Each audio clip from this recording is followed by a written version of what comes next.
दोस्तों नमस्कार।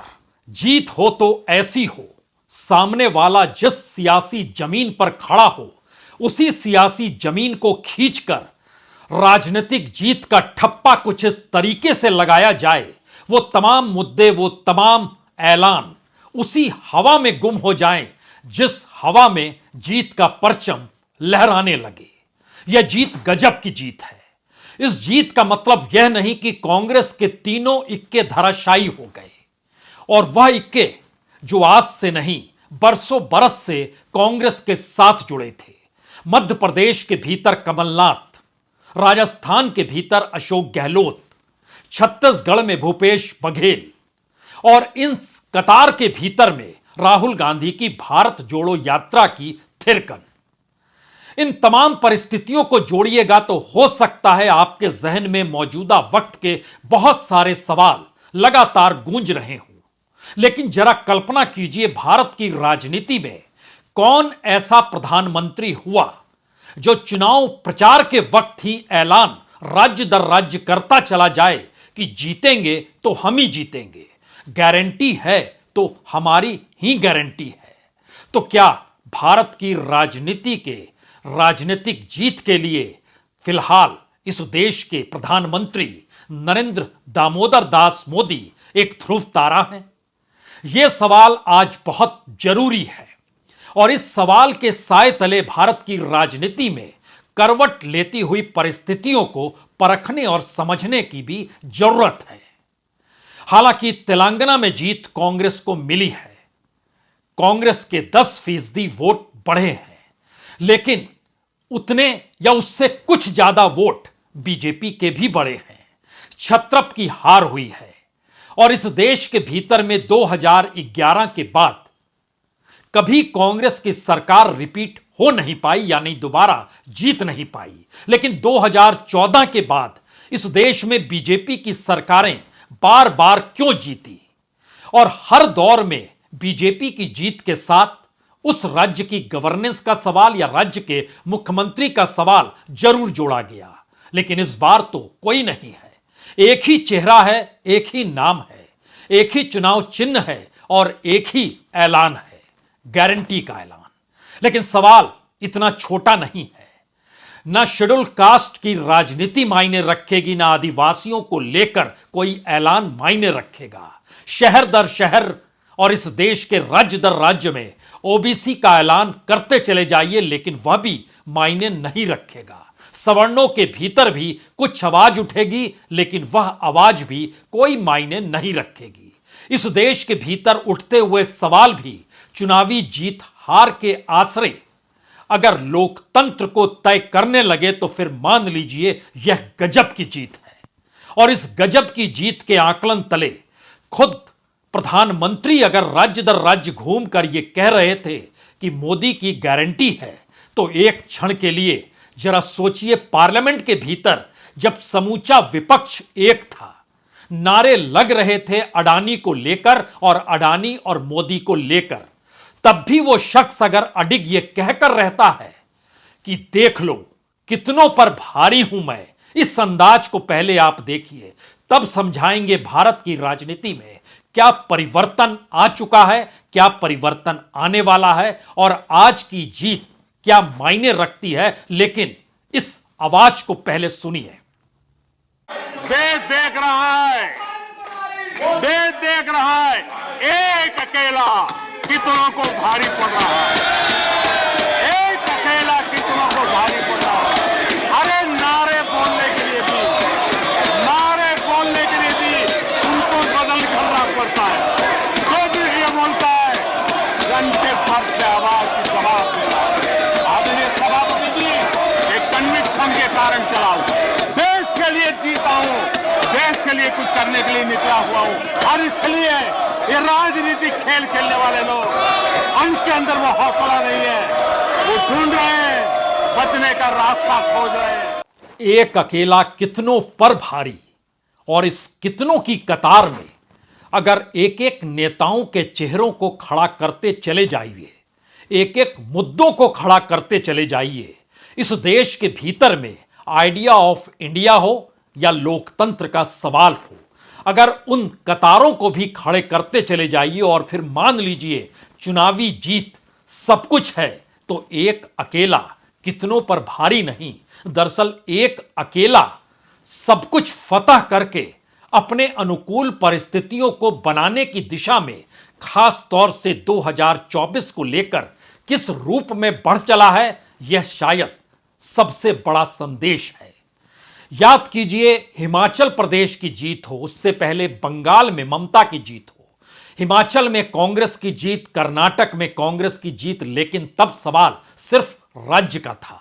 लेकिन इन 5 राज्यों के चुनाव के भीतर की खुशबू 2024 की दिशा में जा रही थी और हर किसी को इस बात का एहसास था इन चुनावों के परिणाम 2024 में कैसा फैसला हो सकता है, किस रूप में बीजेपी और कांग्रेस या कहें भारत और इंडिया किस रूप में टकराने वाला है, इस पर सियासी तिकड़में आने वाले वक्त में खूब चलेगी। लेकिन किसे पता था इस देश के भीतर में जो भी आकलन किए गए वो सारे आकलन छत्तीसगढ़ को लेकर गलत हो गए। जो आकलन बटे हुए थे मध्य प्रदेश को लेकर वह भी बेमानी साबित हो गए और राजस्थान को लेकर जो कयास लगाए जा रहे थे वह भी धूमिल पड़ गए। हालांकि तेलंगाना का सवाल कहीं ना कहीं किसी को टीस भर रहा होगा, खास तौर से छत्रपों की एक कतार को, और छत्रपों की कतार कांग्रेस के अधीन आकर 2024 के मैदान में जाना नहीं चाहती थी। इसीलिए समाजवादी पार्टी हो, आम आदमी पार्टी हो, एनसीपी हो या फिर नेशनल कॉन्फ्रेंस कश्मीर की हो या फिर सीपीआई और सीपीएम ही क्यों ना हो, एक लंबी कतार है। इस दौर को जरा समझने की कोशिश अगर इंडिया की दृष्टि से समझिएगा तो निशाने पर कोई दूसरा नहीं, कांग्रेस है। और जिस जीत का हम जिक्र कर रहे हैं उस जीत के दायरे में कौन सा मुद्दा किस रूप में मायने रखता है, आज इस पर ना तर्क किया जा सकता है, ना उन मुद्दों के आश्रय राजनीतिक जमीन को टटोला जा सकता है। क्योंकि छत्तीसगढ़ के भीतर बीजेपी को 46% वोट मिलते हैं, मध्य प्रदेश के भीतर लगभग 48 और 49% के लगभग वोट मिलते हैं, तेलंगाना के भीतर डबल वोट होते हैं पिछली बार विधानसभा की तुलना में और वह 14% वोट तक जाते हैं, राजस्थान में ये 41-42% वोट मिलते हैं। अगर सिर्फ हिंदी पट्टी को आप देखना शुरू कीजिए और एक क्षण के लिए भारत के नक्शे को देखिए, इस नक्शे को देखते वक्त आप समझ जाएंगे कि कांग्रेस का उदय जिस हिंदी पट्टी और खास तौर से जो मध्य भारत का हिस्सा है वहां से वो गायब है। ना सिर्फ कांग्रेस बल्कि समूचा इंडिया गायब है। और दूसरी तरफ दक्षिण भारत हो या पूर्व का हिस्सा हो, उस दिशा में चलते चले जाइएगा तो वहां आपको मौजूदगी नजर आ सकती है विपक्ष की, जो बीजेपी के विरोध में खड़ा है। लेकिन इस नक्शे को देखते वक्त एक चीज और जहन में रखिए, इस नक्शे के आश्रय ही 2024 के मैदान में कूदना है। और यह नक्शा कौन सी कहानी कहता है, एक क्षण के लिए इस नक्शे को भी समझ लीजिए।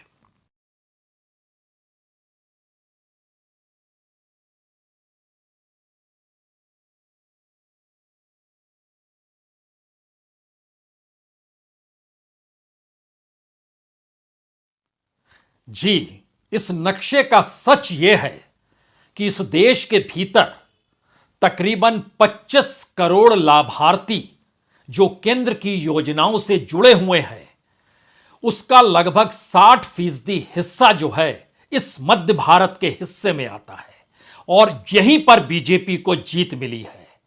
पहली आवाज क्या इस दौर में जब प्रधानमंत्री मोदी चुनाव प्रचार के वक्त बतौर स्टार प्रचारक ये कह रहे थे कि मोदी की गारंटी है, तो इस गारंटी का मतलब क्या यह मान लिया जाए कि इससे पहले विपक्ष की राजनीति और तमाम छत्रपों के वादे खोखले थे और जनता को भरोसा हो गया और उसने जीत दिला दी? यह पहला सवाल है। क्योंकि यह पहला सवाल इसलिए क्योंकि इस दौर में तमाम छोटे छोटे दल भी इन राज्यों में चुनाव लड़ने के लिए जरूर उतरे, लेकिन उन्हें 1% से भी कम वोट मिला। जरा सोचिए, बीएसपी जो चुनाव प्रचार के मैदान में नहीं थी, उसको तमाम छत्रपों से ज्यादा वोट मिलते हैं जो सीटों की मांग कर रहे थे या अपने उम्मीदवारों को खड़ा करके खुद को राष्ट्रीय पार्टी बनाने की दिशा में बढ़ना चाहते हैं। और कुछ क्षण के लिए आज के चुनाव के वक्त में बीजेपी और कांग्रेस को अलग कर दीजिए और फिर देखिए आम आदमी पार्टी, कहीं पर भी 1% वोट नहीं मिला। छत्तीसगढ़ में सबसे ज्यादा 0.92%, मध्य प्रदेश में 0.46%, राजस्थान में 0.37%, समाजवादी पार्टी छत्तीसगढ़ में 0.04%, मध्य प्रदेश में 0.43%, राजस्थान में 0.01%, सीपीआई और सीपीएम का भी यही हाल। जनता दल यूनाइटेड के उम्मीदवार मध्य प्रदेश में लेकिन 0.02%। और बड़ी बात यह है कि इस दौर में ओवैसी की पार्टी AIMIM का जिक्र होना चाहिए, जिन्हें खुद हैदराबाद के इलाके में जो उनके उम्मीदवार थे 6 उम्मीदवार जीते हैं।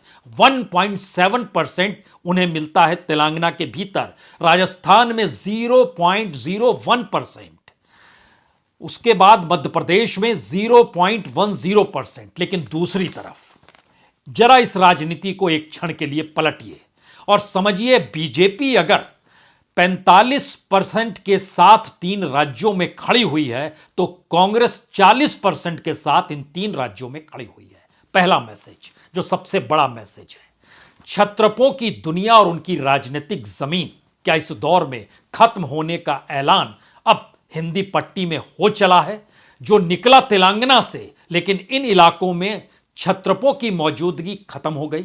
दूसरी बात, इस दौर में जब पूरी तरीके से राजनीति बायपोलर हो गई, आमने सामने की परिस्थिति है, तो जनता को एक नायक चाहिए, एक ऐसा नायक जिस चेहरे के आश्रय वह अपने वोट को कहीं ना कहीं कीमती बता सके। राजनीतिक तौर पर छत्तीसगढ़ में तमाम मंत्रियों की हार, सिर्फ एक मंत्री चुनाव जीत पाया। यह मैसेज क्या है? खास तौर से तब जब भूपेश बघेल की पहुंच दिल्ली तक और प्रधानमंत्री मोदी उस राज्य को एटीएम कहने से कतराते नहीं। दूसरी तरफ राजस्थान के भीतर तमाम योजना, तमाम चेहरे, सब कुछ खारिज, और एक तरफ प्रधानमंत्री मोदी का चेहरा आकर खड़ा होता है। यह मैसेज क्या है इस देश में राजनीति करने वालों का, जो बीजेपी से छिटक कर अपनी राजनीतिक दल को जिलाने के लिए या खुद की राजनीति को साधने के लिए और चुनावी जीत के साथ भरे पेट इस देश में जीने के लिए अपनी मौजूदगी का एहसास कराते हैं? उस राजनीति का मतलब क्या है? मध्य प्रदेश के भीतर कमलनाथ की मौजूदगी और जिस रूप में चुनाव जीतने की व्यूहरचना करना, और कोई मायने नहीं रखता है। अगर आप ध्यान देना शुरू करेंगे तो जो बीजेपी का हिंदुत्व कार्ड था वो ज्यादा अग्रेसिव तरीके से मध्य प्रदेश के भीतर कांग्रेस ने अपना लिया। जो ऐलान दर ऐलान योजनाओं का था उसको कई कदम आगे बढ़कर राजस्थान में गहलोत ने अपना लिया। छत्तीसगढ़ के भीतर जो आदिवासियों के सवाल थे, उन सवालों को लेकर चुनाव के वक्त भूपेश बघेल आगे जरूर बढ़े, लेकिन आदिवासियों ने ही उन्हें खारिज कर दिया। तो क्या यह माइनिंग सेक्टर के घोटाले का संकट था? माइनिंग सेक्टर में हो रहे आदिवासियों के आंदोलन का संकट था? और इन तीनों परिस्थितियों की लकीर अगर समझिएगा तो कांग्रेस के भीतर छत्रपों ने अपने कार्यकर्ताओं पर भरोसा नहीं किया, बल्कि एजेंसीज पर चले, जो हाथ में कंप्यूटर थामकर जीत किस रूप में मिलेगी उस दिशा में बढ़ना चाहते हैं। और उसी लिहाज से उन्होंने अपने धीरे धीरे पग आगे बढ़ाए। और यहीं से सवाल शुरू होता है कि इस देश में 2024 को लेकर इस देश के तमाम मुद्दों के मद्देनजर जनता एक नायक खोज रही है। उस खोजते हुए नायक की आवाज अलग अलग सुरों के साथ निकलनी शुरू हुई। कांग्रेस की राजनीति भारत जोड़ो यात्रा के बाद या राहुल गांधी, जो गांधी नेहरू परिवार से निकलकर इस देश की गलियों में धूल फांकते हुए नजर आते हैं, तो लगता यह है कि वह पीपुल्स राजनीति की दिशा में बढ़ रहे हैं, यानी जन राजनीति और रियल पॉलिटिक्स जो होता है उस दिशा में वह चलेंगे।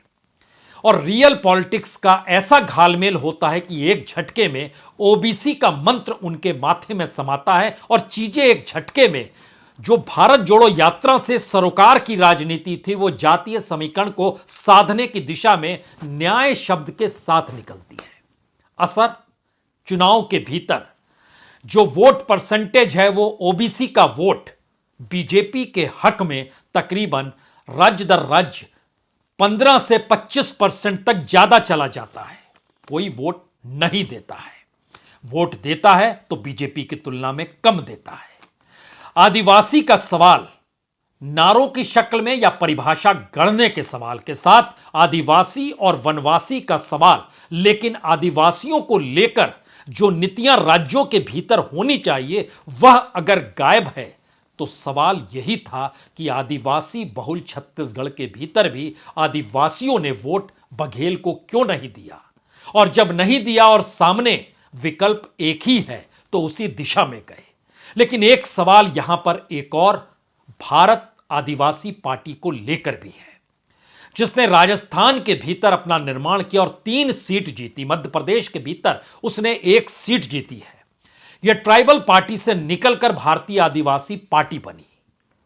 फिर यहां पर एक दूसरा सवाल खड़ा होता है, जो जाति की राजनीति और समुदाय की राजनीति है और इस देश की गवर्नेंस है, उसके आश्रय अगर चुनाव के मैदान में अपने उम्मीदवारों को लेकर आप उतरते हैं तो जरूरी नहीं कि जीत मिल जाए, क्योंकि एक बड़ा ध्येय इस देश के भीतर लगातार कुछ खोज रहा है। और उस खोजने की प्रवृत्ति में कौन वो शख्स होगा जो दावे के साथ और ठोक कर कहे कि हम ही हैं तो आप हमारे साथ हैं। यानी जिस गारंटी शब्द को क्वाइन किया जिसने भी, उसने एक बात को ग्वाइन कर लिया कि सत्ता में जो है अगर वो गारंटी ले रहा है, और जो सत्ता में नहीं है सत्ता में आने के बाद की गारंटी ले रहा है, इन दोनों में अंतर है, जो अंतर बहुत साफ तौर पर इन 3 राज्यों में नजर आने लगा। सत्ता में आने के बाद क्या कुछ दिया जाएगा, इसका ऐलान बाखूबी कांग्रेस कर रही थी और बड़ी तादाद में उसने देने का ऐलान किया, और बार बार यह पूरा चुनाव चाहे अनचाहे 2024 की दिशा में जा ही रहा था। यहां से तीसरा सवाल उठता है, तो क्या 2024 का रिजल्ट आ चुका है? और क्या यह माना जा सकता है अब 2019 में तो फिर भी कुछ उम्मीद और आस थी, लेकिन इस परिस्थिति ने एक झटके में बतला दिया कि दरअसल 2024 का परिणाम जो मथ रहे थे आप, जिस तेजी के साथ कर्नाटक जीत के बाद आप इंडिया बनाने की दिशा में बढ़ गए, क्योंकि आपको 2024 नजर आने लगा था, और 2024 के मद्देनजर आपस में ही लड़ते भिड़ते कुछ सीटों के बांटने और ना बांटने की परिस्थिति में भी इंडिया इस दौर में नजर आने लगा। तो क्या यह चुनाव 2024 के लिए लड़े जा रहे थे और जनता यह चुनाव खुद के लिए लड़ना चाहती थी? गहलोत की राजनीति हो या पायलट का विरोध हो, बघेल की राजनीति हो या टीएस सिंहदेव की अपनी बिसात हो, या फिर कमलनाथ का अपना पूरा का पूरा दोनों बाहें फैलाकर राजनीति करने का अंदाज हो, मात सबको मिली है। और जब इन परिस्थितियों से निकलिएगा तो एक झटके में आपको तेलंगाना दिखाई देगा, और आप सोचिएगा एक ऐसा शख्स, रेवंत रेड्डी एक ऐसा शख्स है जो एक झटके में निर्णय लेता है, वक्त गंवाता नहीं है, यह करना है तो करना है। एवीपी में थे, छोड़ना है तो छोड़ेंगे, टीआरएस में गए, छोड़ना है तो छोड़ेंगे, टीडीपी में गए, छोड़ना है तो छोड़ेंगे, और कांग्रेस में आए तो जीतना है तो जीतेंगे, क्योंकि सामने वाले की उम्र पूरी हो चली है। अब उसकी उम्र पूरी और नई उम्र शुरू। लेकिन इन सब के बीच कुछ और परीक्षण इस दौर में होने हैं, जिसको 3-4 शब्दों के जरिए आप समझ लीजिए। पहली बात, क्या इस देश के भीतर में कोई ऐसा पॉलिटिशियन इससे पहले हुआ जो सत्ता में रहते हुए, वह भी केंद्र की सत्ता में रहते हुए, राज्यों की राजनीति को साधने के लिए केंद्र की गारंटी दे? यानी पूरा फेडरल स्ट्रक्चर कोई मायने नहीं रखता है, गारंटी कोई दूसरा शख्स दे रहा है। क्या ऐसा पॉलिटिशियन हुआ? कोई ऐसा पॉलिटिशियन हुआ जो कि जानता है कि उसके अपने पॉलिटिकल पार्टी के छत्रप चुनाव जिता सकते हैं, लेकिन खुले तौर पर उसने ऐलान किया चेहरा यही रहेगा। वह भी सोच रहे थे 2024 का एक आत्म परीक्षण इन राज्यों के चुनाव में क्यों ना कर लिया जाए, और अगर किया जा रहा है तो इस आत्म परीक्षण के जरिए जीत हार तय कर देगी कि 2024 के चुनाव में 300 आएंगे, 350 आएंगे या 400 आएंगे। क्या इसका परीक्षण हो गया? क्या ऐसी पॉलिटिशियन को इससे पहले कभी मुलाकात हुई आपकी, जो इस देश के भीतर जितने मुद्दों को लेकर घिरा हुआ हो उन्हीं मुद्दों को अपना हथियार भी बनाए और इस देश के सामाजिक सांस्कृतिक परिस्थितियों में अपनी राजनीतिक विचारधारा को ऐसे गुथा हुआ महसूस कराए जिसमें जीत की गारंटी सामने वाले की राजनीतिक जमीन को खींचकर ठप्पा लगाने की हो? जीत हो तो ऐसी हो, और जीत ऐसी ही आज बीजेपी की हुई है, जी नहीं। यह जीत नरेंद्र मोदी के करिश्माई नेतृत्व को है। यह नेतृत्व बिसात बिछाता है, उम्मीदवारों को तय करता है, चुनाव की तिकड़मों को समझता है और नए तरीके से ताना बाना बुनने की स्थिति में लाकर खुद को खड़ा कर देता है। आज उन परिस्थितियों को पीछे छोड़ दीजिए कि वह प्रधानमंत्री है। इन स्थितियों को पीछे छोड़ दीजिए कि इस देश में संविधान और डेमोक्रेसी का सवाल खड़ा होता है। और आज यह समझिए कि अब मीडिया किस रूप में आपके सामने खड़ी होने वाली है। अब यह समझिए इस देश के भीतर में जो आप अदालतों के भीतर झांक रहे थे वहां से कैसे फैसले आएंगे, अब उसका अंदाज आपको हो चला होगा। इस दौर में संस्थानों के भीतर के सवाल भी भूल जाइए। नौकरशाही को लेकर जो सवाल उठते थे आज के दिन भूल जाइए, जिक्र बाद में होगा। और इन्हीं परिस्थितियों में एक मोटी लकीर खींचिए और उस मोटी लकीर पर एक सियासी परत बिछाइए और उस पर रेड कारपेट डालकर देखना शुरू कीजिए जो जश्न बीजेपी हेडक्वार्टर में हो रहा है और उस पर चलता हुआ एक अकेला शख्स आपको नजर आ रहा है। जीत हो तो ऐसी हो। बहुत बहुत शुक्रिया, बहुत बहुत शुक्रिया।